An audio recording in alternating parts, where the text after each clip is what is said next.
First, tonight, in 6 weeks, people will be flocking to the polls for the midterm election. And in preparation, today is National Voter Registration Day.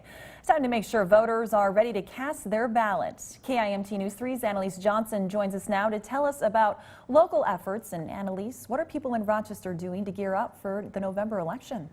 Katie, today the League of Women Voters is helping people at the Rochester Public Library get registered. And at the Rochester Community and Technical Colleges, their Student Senate also hosted a booth to get college students ready to vote.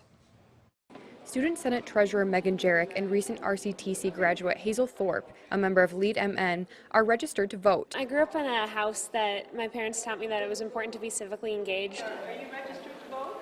And today, for National Voter Registration Day, they're helping college students do the same. We also have a lower turnout for the younger generation, so we're trying to get more students involved especially. Are you registered to vote?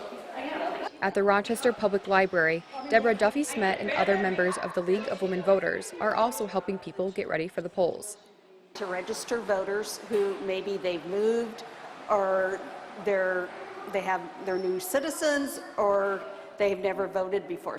And for people like Megan, Hazel, and Deborah, spending their day helping people fill out forms, it's because they care about their community members having a say in our government. I think it's always important to make sure that your voice is heard by voting, but this year is really important, so we're electing our entire congressional delegation, both senators and our local congressmen, as well as governor, school board, mayor, a lot of other things, and House, the entire legislature for the state, so it's a really important election year. I think voting's really important. We all have this opportunity to have a voice in our government, both local, state, and federal, and it's an opportunity we don't want to pass out. And people don't think their vote counts, but it does.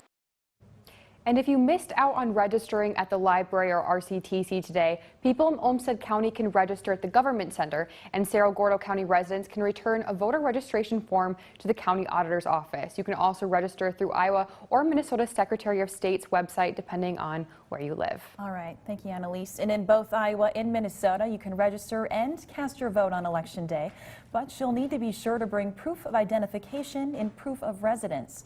That could be a valid driver's license or a photo ID, plus an approved document with your current name and address, like a utility bill.